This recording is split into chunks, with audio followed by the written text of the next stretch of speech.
just creating sacred space together. I was telling Daniela that I've never given a talk quite like this. I've led and facilitated workshops, many workshops. And what I like to do in these workshops is invoke and create sacred space together. And so and this is an example of just not only what I do in my life and when I do workshops, but when I work with clients and I sit with clients, for clients that are open and are willing, and I've never met anybody that didn't want to sit and create sacred space, or I might use a different name depending on their orientation, safe space. So I invite you to just close your eyes for a moment, and we'll all take a nice deep breath together, breathing in nice and slow, and exhaling nice and slow.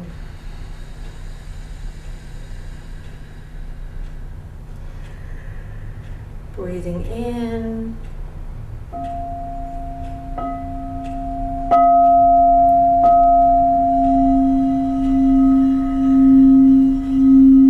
And connecting with yourself.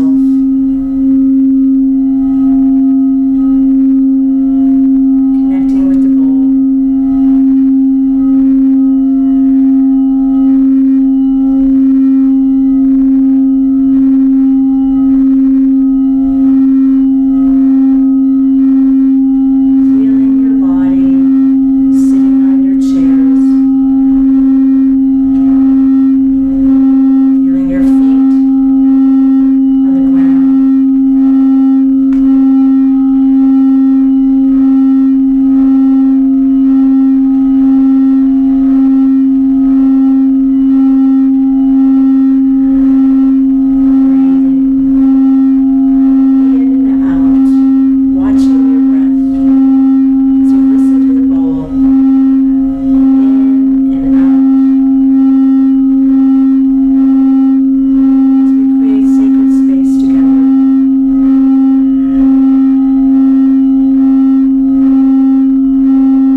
And when you're ready, take another deep breath and open your eyes.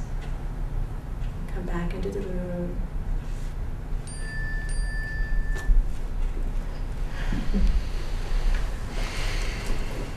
Great. How was that? Yeah. Just a little taste. Yeah. Just a little taste. And so that's, as I was explaining to some of you that came in a little bit later, that this is a tool that I use for creating sacred space.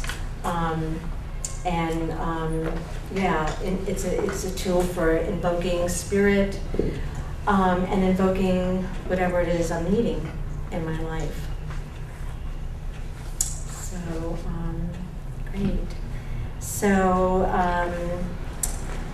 Daniela already, gave a really nice introduction of who I am. My name is Eskie, and I'll just kind of give you a little bit of history. And so I've been in the humanistic movement since the 70s, which kind of makes me a little bit old. I'm almost 2 years, I keep telling people, in 2 years I'll be 60. So I'll be 58 in a couple of months. And this has been a really long journey, and the journey just continues. And it gets even more exciting and better every day. So let's see, and feel free at any time to interrupt me and ask me questions. I'll love that.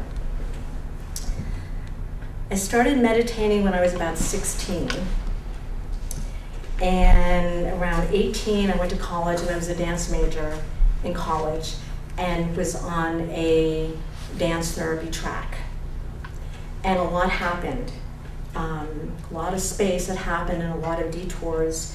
And that took me into a detour living in a Zen Buddhist center for kind of Zen Buddhist / Taoist center / cult for about 8 years till I was 30. So I spent a good portion of my 20s until I was 30 living in a Zen Buddhist center, practicing, of all things, Zen basketball, which was very interesting. It's a really interesting story, and I'm writing about it right now, so hopefully there'll be a book about that at some point.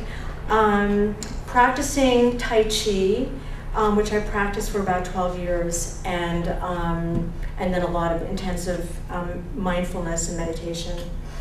And so coming from that background, is just kind of giving you a perspective of kind of where I've come from and how that basically has influenced everything I do, is really connected to those years in doing spiritual practice and continues in my life right now. In my 30s, when I left, I ended up spending most of those years in my 30s raising a family, and I ended up becoming a single mom, and that was when I ended up going to ICP, which was extremely challenging, going to graduate school and raising 3 kids as a single mom and cleaning houses for a living. So that was that journey. And when I went back to ITP, I was 42 years old. And so a journey begins with a question. We all take journeys in our lives, and usually there's a purpose to that journey. And my overriding purpose on that journey was, how can I heal myself? How can I heal from all the trauma and the drama? And I won't go into all the details about all the traumas and dramas, but there were a lot.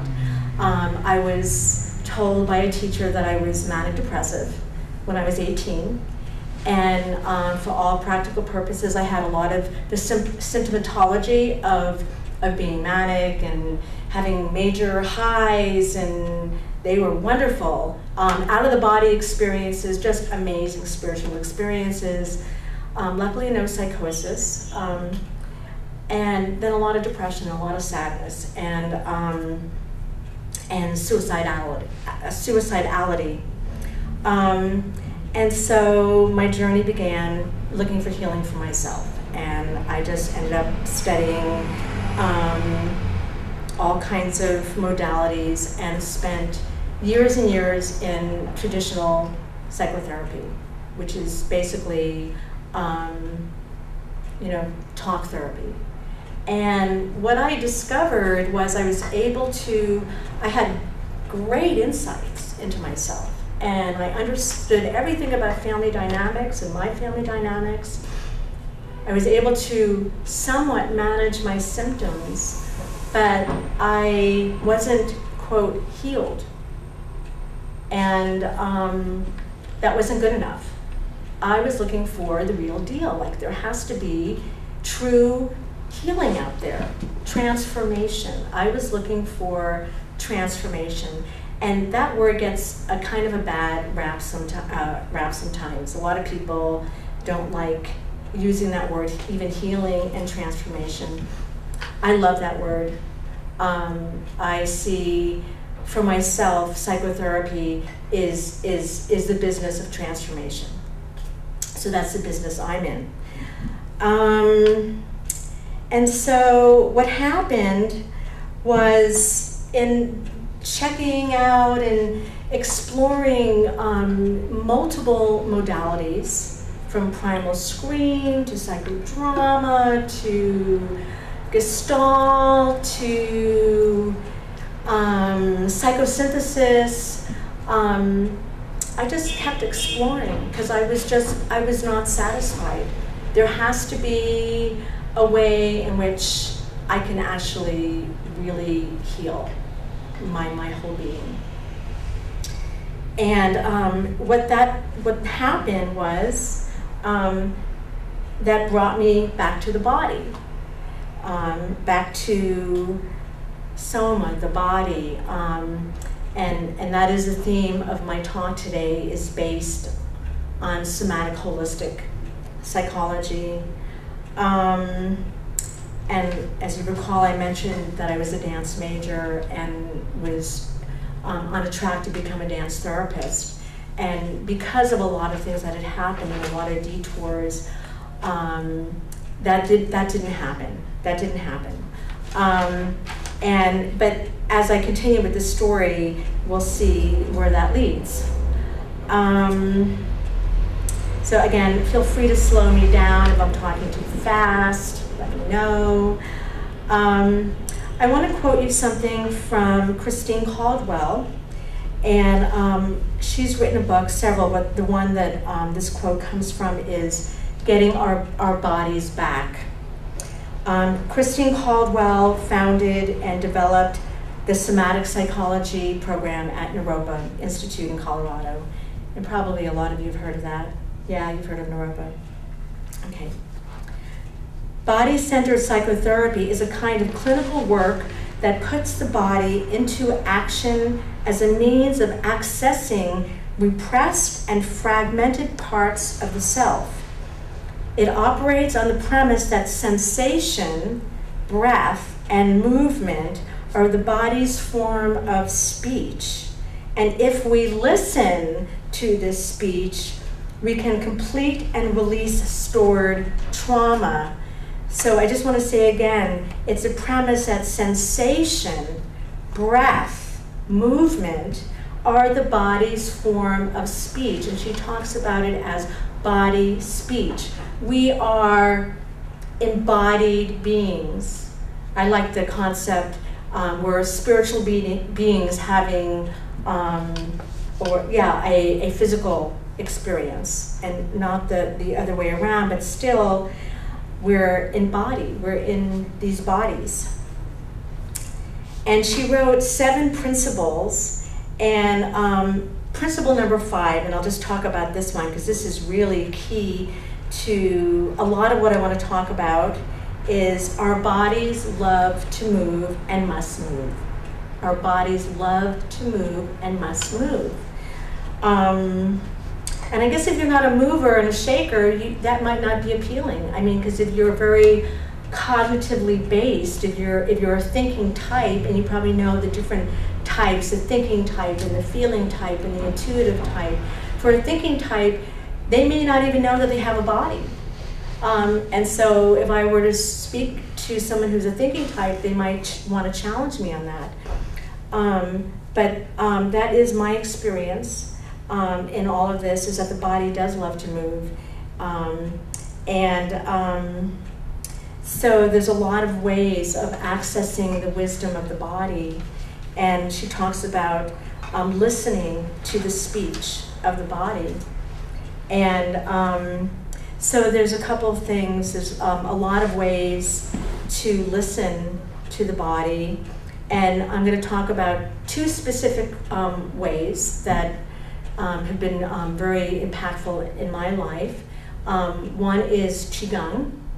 I've been studying and practicing, and I'm a certified Qigong instructor for the past 4.5 years. And also certified in medical Qigong as well, which is energy work. So I do energy work and what have you. And in Qigong, there's a lot of emphasis on breath and movement and mindfulness. So that's really key. And I think we'll probably have some time. I'd like to do a little bit of movement. And the other piece of Qigong that I've studied intimately is something called the 6 healing sounds. And it's based on a whole system of what's called emotional alchemy. And so there's the language of the body, and there's working with the energy in the body. And there's also transcending the energy of the body as well. So it's like the doorway is through the body, like through Qigong, and if we do a little bit of emotional alchemy, there's a way of moving energy and transcending the energy beyond story, beyond our concepts of what we think and what we're wanting. So that's one piece. And the second piece is I want to talk about something that's really kind of new out there in the world of movement therapy, and it's called creative dance psychology. And I'm really very, very excited to share about creative dance psychology. This weekend I just finished a training, and prior to this weekend I've done a lot of trainings with this particular modality, but completed my certification for level number 1. And it was the first certification. I've got a lot of certifications and trainings, and when you become a psychotherapist, you do. I mean, it's like part of the collecting your continuing education units, right? You've got to take a lot of classes and what have you. And then you just kind of find, what it is you love. And so this was the first certification that I received where I started to cry. I didn't cry when I got my master's in counseling psychology. I was excited, I was happy, I was joyful, I celebrated. Or in Qigong, or in breath work. But when I got that certification in creative dance psychology, it was something that is a really, really big deal to me. And it's kind of like my life is like this circle, and you find that your life is, sometimes you start in one place and you go way, way out left field, and life is like that, and we go to these extremes, and then sometimes we come back to the beginning where we remember who we are, and we remember what our life path is and what it is we want to do and all the things that go along with that. And so the dance therapy, wanting to be a dance therapist at 18, didn't go bye-bye. And here I am now, and the circle has completed, and everything I've studied in my life is is like a culmination in this particular modality. It's like everything that I've studied. And so I just want to, how are we doing? Are we doing okay? Yeah? Yeah, we're doing good? Okay, great. So, by the way, creative dance psychology was created by Rachel Giordano Horodesky. And so I don't have her website, but if you want to at some point write down her name and Google her, her website will pop up. And so this is a holistic somatic process. And there are the seven layers of creative depth psychology. So this is this creative dance psychology has its roots in Jungian depth psychology, and it's way more than that. Like she talks about her philosophy. Actually, her philosophical base comes from her practices with yoga and what have you. So what happens in creative dance psychology is you dance and process, you dance and process, you dance and process, you move, you breathe, you dance, you witness. All those elements of sensation and breath and witnessing and mindfulness come into this process. And so I've gotten to go through all the different layers and experience it. So the first layer is the personal layer. And if you were to do a training and you're, and now I'm able to do some workshops and what have you, I would take you through each, like let's say it was a week, every week you were meeting for 7 weeks, you would go through each layer. So there's a personal layer which is based in psychodynamic theory. Which is related to things like the ego, the id, the superego, and other things related to the personal, the self, issues around identity and self-empowerment, self-esteem, who am I, all the things that are related to the self. So the first layer, what happens in creative dance psychology, and what I got to experience all weekend long and in other workshops is you dance, it's the dance of the self. And there's a creative expressive piece to this that each layer you do some kind of an art process. So you would draw your ego and your id, and you would draw images related to what you're going through on a personal level. And then in the group process container, you dance. And then we talk about it. And there's a quote from was it a Chinese proverb? Let's see if I can remember it. Move a muscle, change a habit. Let's see if I've got that one down. I've got a list of quotes. That was a really great quote. But I can't find it. But the basis is that change happens, that before change happens, you have to feel it first in your body. If you can't feel it and move it in your body, then it just stays as a cognition. So you want to move it in your body. And so the dancing, you get to dance, and what happens on the dance field, which was happening to me like this weekend, was like really amazing, that as I'm dancing, images start coming up in the dance, things that I had forgotten about a long, long time ago. I mean, I actually remembered something when I was 2 years old. So this process can take you to a pre-verbal place. And then when we come into a group, we get to talk about it, we get to process it. So I know I'm probably repeating myself, and I'm also extremely excited about this, you can tell, right?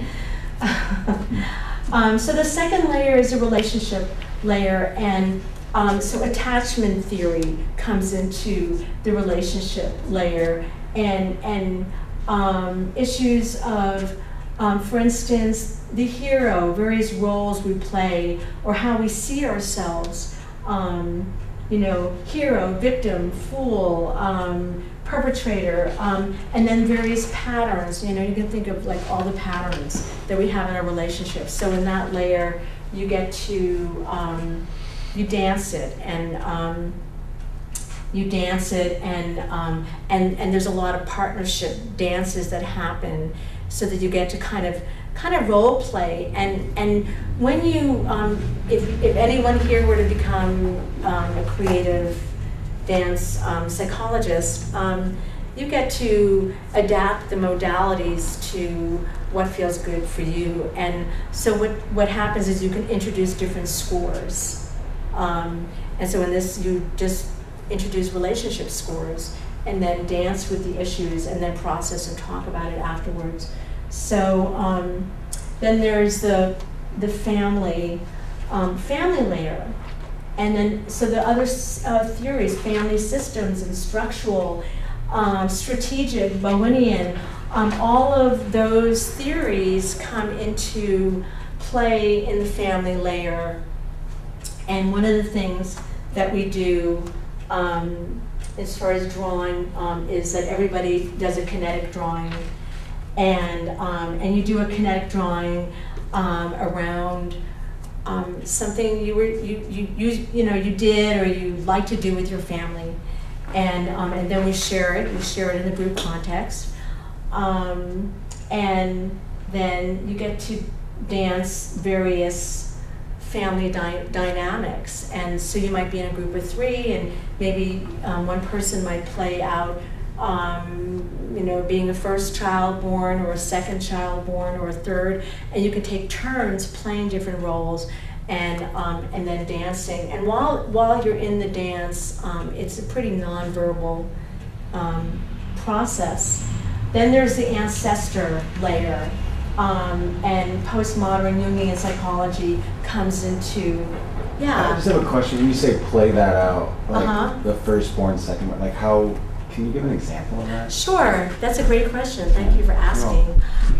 So let's say I was a secondborn in a family. So let's say I'm a secondborn, and somebody's a firstborn, and somebody's a third in the family system.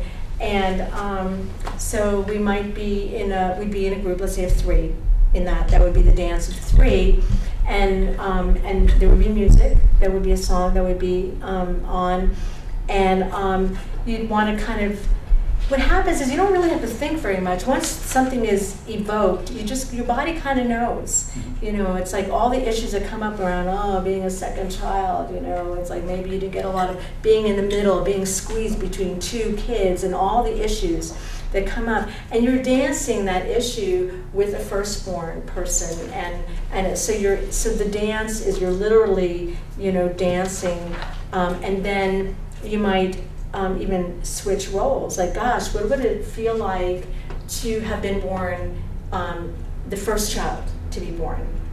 I'd like to know what that feels like, and so there's a little bit of kind of like role playing, but it's nonverbal role playing. Does that make sense? It kind of does. I guess I'm trying just to grasp, like, and are you, as you're acting this out, is it mostly you're like kind of feeling it, but then also expressing it? Like, okay, say you're the oldest, the firstborn, and you kind of feel like you're raised up and you're proud or whatever, you like kind of dancing. Yes, exactly. You might just be like you're in your proud self and all the different qualities, and ego that comes up, and and all those. So you would really accentuate all of that, and really just play it to the max through your movement, and sounding as well. So sound is very welcome in this process. I failed to say that, but sound.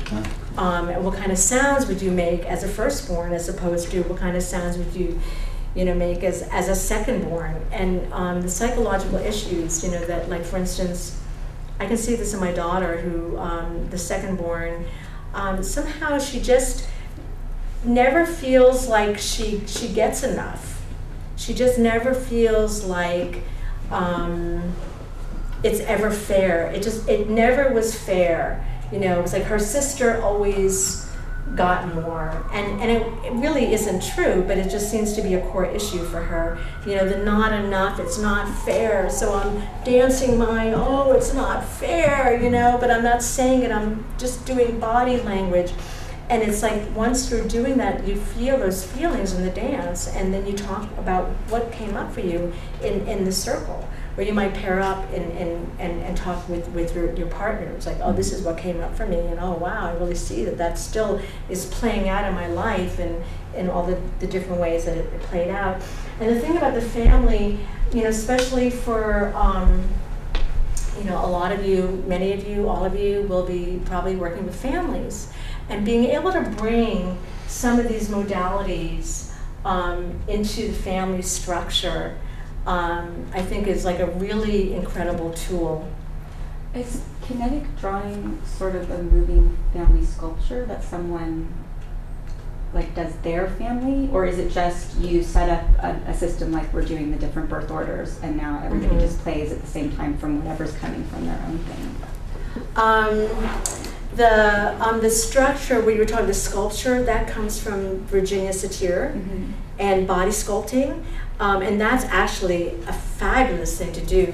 It's not, but actually that's an example of, you could take something like sculpting into the creative dance modality and use that, and the people can do that non-verbally, or in however you're going to do it. Yeah, the kinetic drawing is specifically is literally drawing your family. So the kinetic drawing is often done with children, working with children.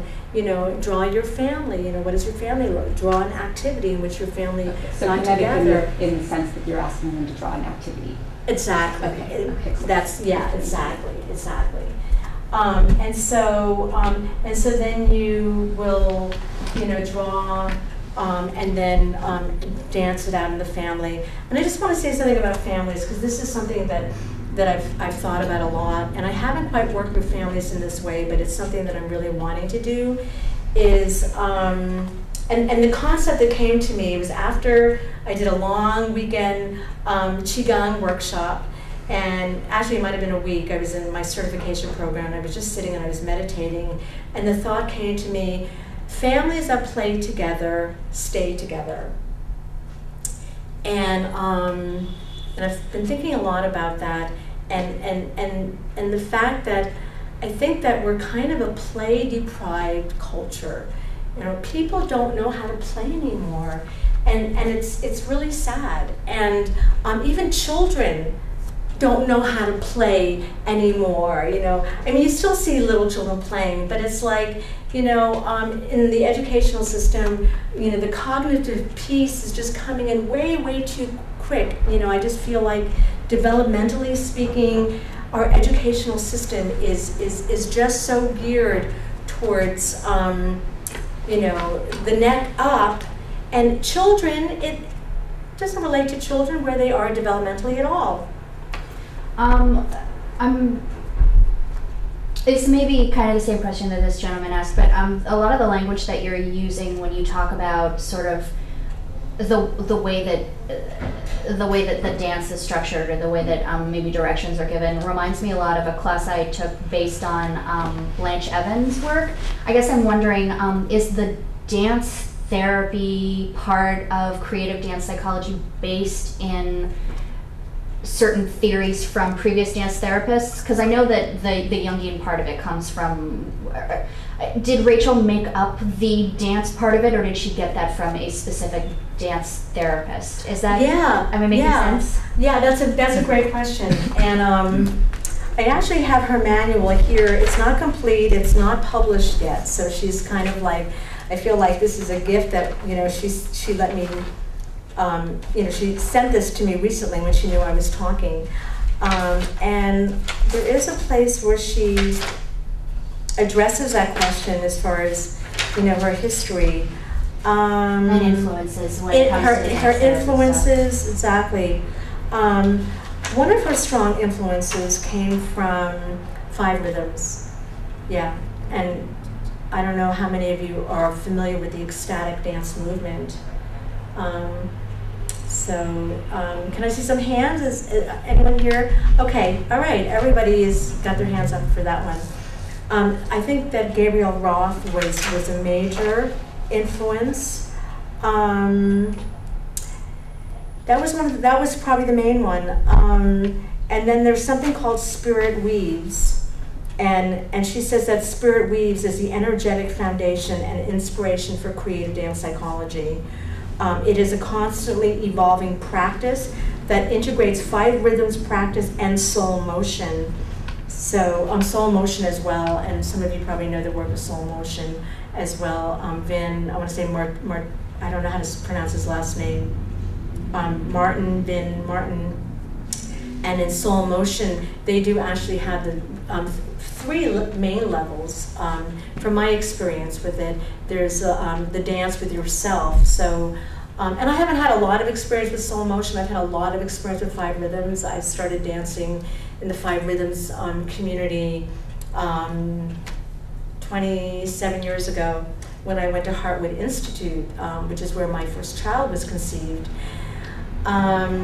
And so that idea of dancing with the self, and then dancing in partnership, and dancing in community is part of the soul motion. And I think she mentioned that, Rachel mentioned that she was thinking about becoming a dance therapist, and she was advised against that. And one of her, in her PhD program, and basically because, and I'm not absolutely sure of the details of this, but that she was indicating that dance therapy really is not a, quote, evidence-based modality, and for instance, insurance companies won't pay, if you're a dance therapist. It's just not accepted. And so she decided to take a different pathway and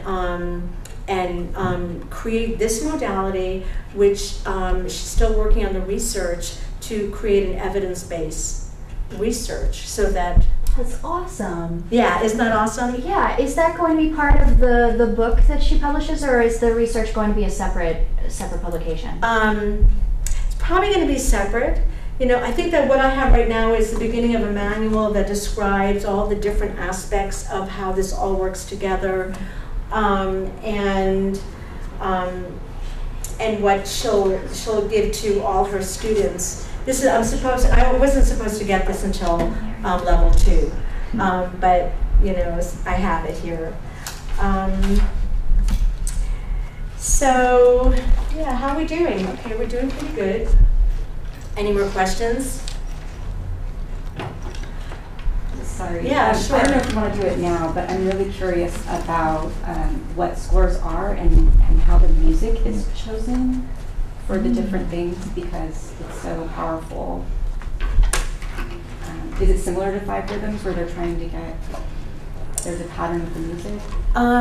That's a good question. And I haven't really gotten that far. Level 2, which is going to be the final training for me, and I didn't really ask her that question.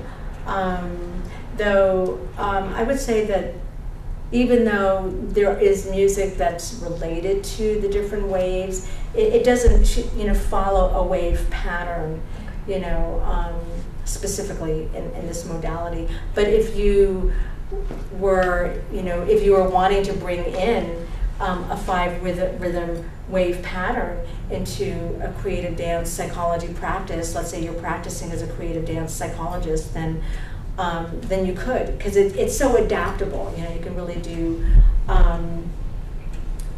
Though I do remember, like when she was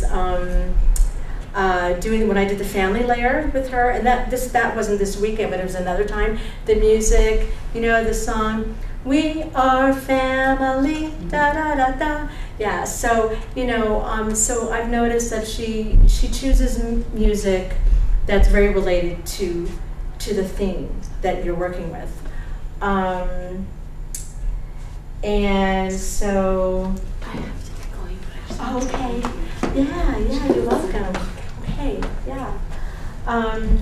So we did the ancestors, and then there's the community level, and all the issues that come up in community, belonging and connection and isolation. And there's a community layer that she's offering December 8th. And so if anybody's actually interested in getting to have an experience of that, you can talk to me afterwards. I have cards. Excuse me. I'm getting over a cold. And you can contact me. The whole community layer experience, a lot of it is going to be done in a circular form of dance, where you're dancing in circle, and then there'll be other people that are coming in to do an offering. So there'll be students that will be leading different pieces. I know you were asking me, excuse me, what's your name? Kim. No, okay. I thought you were. But that sounds great. I think that I would like to do a little bit of movement, but I think that, I'm not sure I'm going to do that with this here. And so then there's a cultural layer. And the cultural layer is the modality is within humanities. And the other theory that's related to the cultural layer is narrative therapy. So you can see that each layer is related and works really well with all these different kind of modalities. That's why for me this was like a culmination of like all the different modalities I had studied, along with spirituality and Taoism as well. Integrated into this whole. So the narrative piece in the cultural layer, and I'm sure many of you, yes, know what narrative therapy is, yeah? You get to rewrite your story, and you get to dance your story. And one of the expressive art pieces is, it may not be, well, I guess you could say it's an expressive art.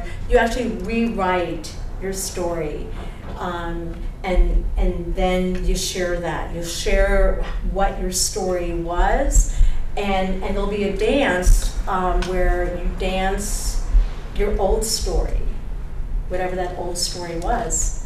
And then you rewrite it, and then you get to dance the new story. And then the collective unconscious, we did that this weekend. We worked with that piece the last day of the workshop, and we all drew our dreams for those of us that had dreams that night. And everybody had amazing dreams for the most part, not everyone. And then we shared our dreams, and then we got to dance our dreams.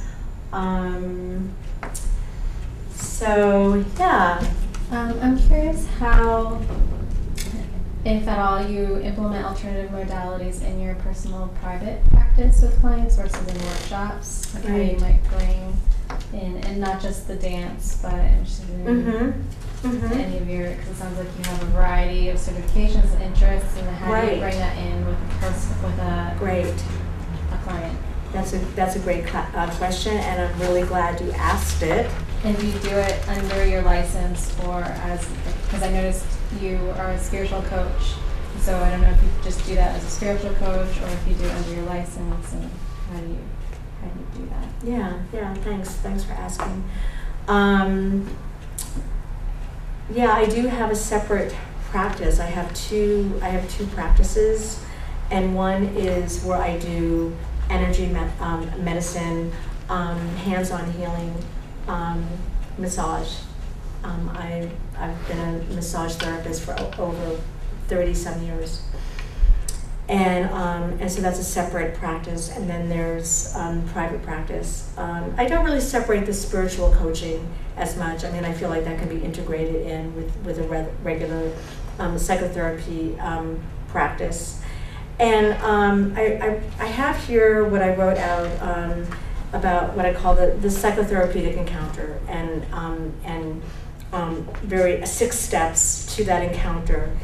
And first I want to say that in spite of the fact that I have you know, and you will all have your range of modalities, you know, your favorite modalities, and you just can't wait to get out there and work with clients one-on-one. And this can definitely be geared to working one-on-one with a client. Not everybody, for instance, wants to move. So what do?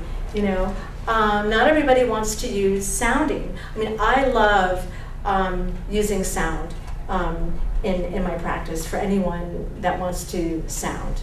You know, it's just thrilling to me. And part of it is for myself. You know, I know that door. I know how powerful that door is. But people initially, unless you have people that are already very non-conventional, mainstream people are going to be terrified of some of these things. They don't want to move. I work in a day program with a drop-in center for people with mental health issues and a wide range of issues. And I've been leading groups there for a while. I do Qigong, and I did a women's support group, and I'm doing a grief support group. It's the darndest thing, getting people to move. People don't want to move. And yeah, they just want to talk about their stuff. And they want to talk about it and talk about it and talk about it and talk about it. And I'm like, hey, can we just like get up and just move just a little bit? You know? And that's what's exciting for me about my Qigong practice that I do, and teaching it in that container is it's a very non-traditional Qigong practice. If anybody came in, they would think, oh my God, you know, what is this mayhem? What are people doing here? You know, I integrate. I do a lot of purging. In Qigong, there is purging, and maybe we'll do a little purging in a minute. I think we might have time. But I really emphasize for some of these clients, they really need to purge. And I'm so excited that I've got, you know, more and more people coming, and they're loving it. And I've just started integrating a little bit of laughter yoga. Laughter is a whole science, you know, and the benefits of laughing. Just laugh, right? You know, all the endorphins that get created. And so, and it's taken me a while to get for people to feel comfortable enough with me that they're willing to kind of let loose and just be silly and play. And going back to that theme of playing, dance is a form of play. That's how children integrate and process and grow. That's how the brain grows. And you start studying research on play. If an animal stops playing, the brain stops. So there's something about the energy of play that stimulates different aspects of the brain to learn new things. So children are playing all the time, and it's kind of like creative dance is like being a kid again. So let's see, where was I? Private practice, and Yeah. bringing any of this into your private practice. Private practice. So I have. I'll read on